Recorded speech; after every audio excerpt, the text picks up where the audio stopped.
You thought P12 was just a setup miss? Just a bad lap on an off weekend? Think again. That number on the timing sheet wasn't random. It was the result of something far more intentional. People saw the qualifying result and jumped to conclusions. Hamilton's passed it, they said. Ferrari's gamble isn't working. But those people weren't listening closely. They didn't catch the tension behind the words, the silence between radio messages, the shift in energy inside the garage. What happened in Hungary wasn't a lack of pace. It was a pattern, one that started long before the lights went out. And the real story? It didn't come from the media. It came from the engineer briefing, the quiet room where strategies are dissected and intentions are hidden behind protocol. That's where it broke. That's where Hamilton saw the truth. The briefing didn't just expose a mistake. It exposed a move. And the moment he recognized it, everything changed. After that, Hamilton said something that most people brushed off. In a short interview, he dropped one line. There's a lot going on in the background that's not great. The media played it off as him being frustrated, emotional, maybe even making excuses. But to those on the inside, especially the ones who've been around this sport long enough, that wasn't just a throwaway comment. It was a signal, a quiet message wrapped in calm delivery. And the person who understood it best wasn't sitting on the outside. It was Riccardo Adami, Hamilton's engineer. To the public, he's the guy reading out tyre temps and strategy calls. But to those close to the team, Adami is something more. Someone with access, with influence, with the ability to decode what's really being said between the lines. Insiders believe he didn't just pass on Hamilton's feedback that weekend. He passed on his warning. Not just about the car, but about the direction things were heading. That message didn't just hang in the air. It followed them into the garage, into the post-FP3 debrief, where things are usually calm, focused, technical. But this time, something shifted. Hamilton didn't raise his voice. He didn't need to. He simply looked across the room and said, "You ask for feedback, then ignore it when it threatens your plan." That line was never aired, never released in any official clip. But those in the room say it hit harder than any outburst, because by then, Hamilton had already seen the data. The setup changes he requested, ones focused on rear stability, had been made during the day. Then, quietly, they were reversed overnight. No warning, no sign-off. Rear ride height adjusted. Diff preload settings changed. Everything he needed to trust the car under braking, gone. And it wasn't a mistake. The FP3 telemetry told the story clearly. This wasn't a setup experiment gone wrong. It looked more like a decision, a choice to leave him exposed. Looking deeper into the setup decisions, things start to get even more clear and more strange. Throughout practice, both drivers were chasing different things, which is totally normal. Hamilton was focused on rear stability. He wanted the car to be calm under braking, predictable, something he could lean on through the corners. But then came Saturday morning. Quietly, without announcement, something changed. Charles Leclerc's setup stayed untouched. Hamilton's didn't. His rear-end stability settings, especially the ones tied to ride height and differential preload, were reversed. Just like that, the question inside the garage was immediate. Who did this? Not Adami. He fought to keep the changes. Not Hamilton. He made the original request. That leaves only one answer. Someone higher up stepped in. Someone who didn't just disagree with Hamilton's setup, they overruled it. By the time qualifying reached Q2, Hamilton already knew something was off. He keyed the radio and said it straight. It won't hold under braking. It wasn't panic. It was a warning. But once again, that warning went unheard. Ferrari didn't act on it. They didn't even acknowledge it. And while that message never made it to the live broadcast, it was recorded. Internally, it became just another line in a growing list of signals ignored. Meanwhile, Charles Leclerc's car ran clean. The rotation he wanted was there. The balance was untouched. His laps looked smooth, composed, effortless. Not because he found something Hamilton didn't, but because his setup was never altered. No surprises, no reversals. The difference between the two cars wasn't just in feel, it was in fact. The data showed it clearly. Ferrari hadn't just made a technical call, they had made a choice. And that choice wasn't about speed, it was about priority. Hamilton wasn't just racing another driver, he was racing a system that had already picked a side. After qualifying, Hamilton didn't complain. He focused on what could still be adjusted before the race. One of his final requests was a brake migration tweak, a small change on paper, but crucial for how the car behaves under pressure. The response? Denied. Ferrari cited protocol, saying it wasn't allowed after the setup freeze. End of discussion. But here's where it gets hard to ignore the pattern. Around the same time, Charles Leclerc side of the garage made a request too. This one for tyre blanket recalibration, something that directly affects race performance. And that one? Approved. No issues. Same team, same regulations, two different answers. The rulebook didn't change. What changed was who was asking. For Hamilton, the door stayed closed. For Charles Leclerc, it quietly opened. That's when it became clear. P12 wasn't some random result or an unlucky lap. It was the outcome of choices made behind closed doors. Not just strategy, not just setup.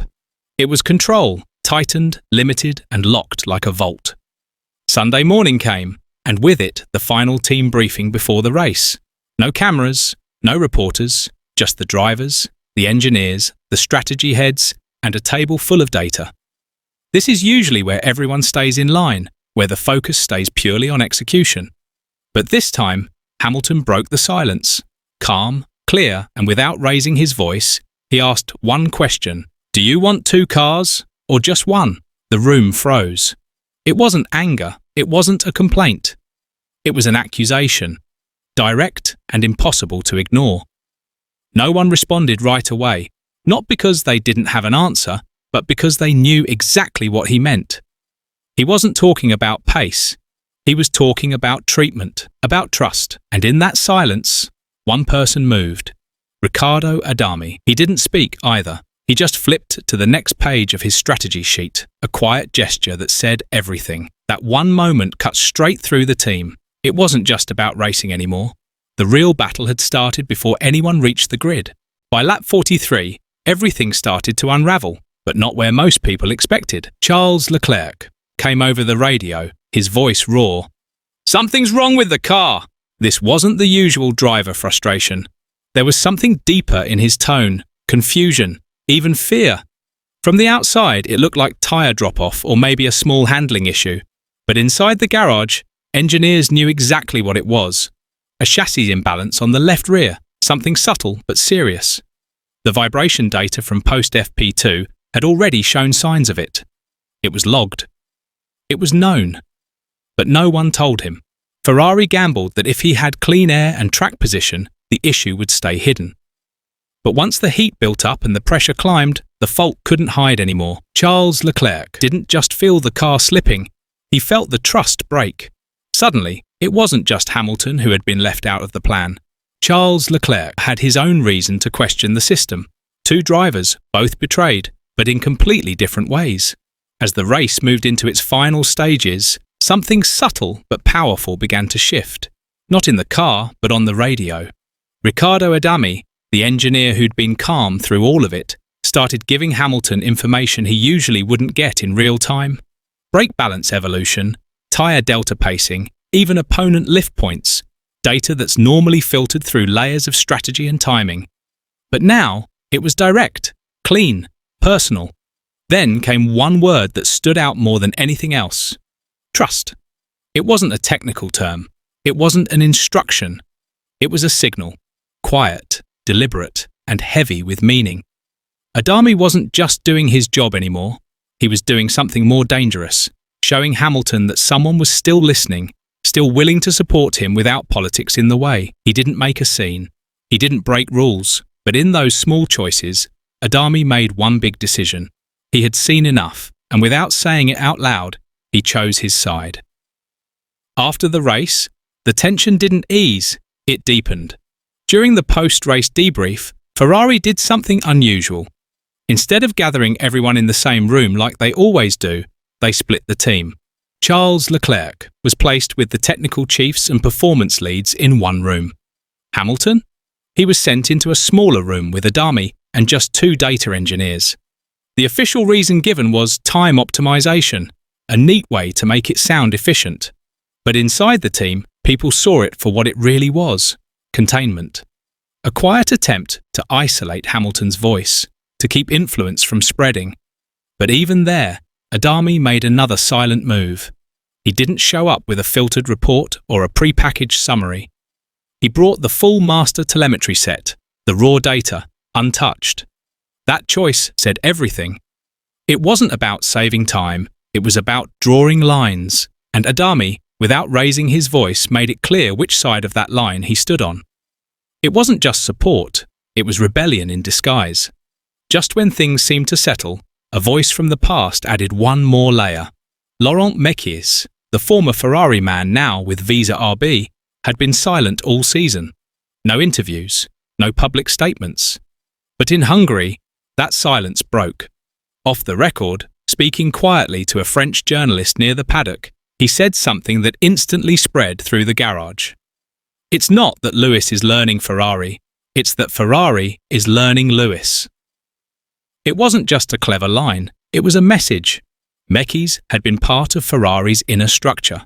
He helped build the system that now seemed to be under pressure. And if he's suggesting that Hamilton isn't adapting to the team, but instead forcing the team to adapt to him, it's not a guess. It's a confirmation. That whisper carried more weight than any headline because it didn't come from a rival. It came from someone who knows exactly how deep Ferrari's walls go, and how Lewis might just be rewriting them from the inside. In the end, P12 was never the real story. It was just the surface, a distraction. The real battle wasn't out on the track. It was happening behind the scenes, inside the team. Hamilton doesn't need to storm the castle or overthrow Ferrari's structure. He's doing something far more subtle and far more dangerous. He's exposing the cracks from within, showing where the system contradicts itself. And he's not doing it with press conferences or drama. He's doing it with one engineer, with raw telemetry, and with a silence that says more than any speech ever could.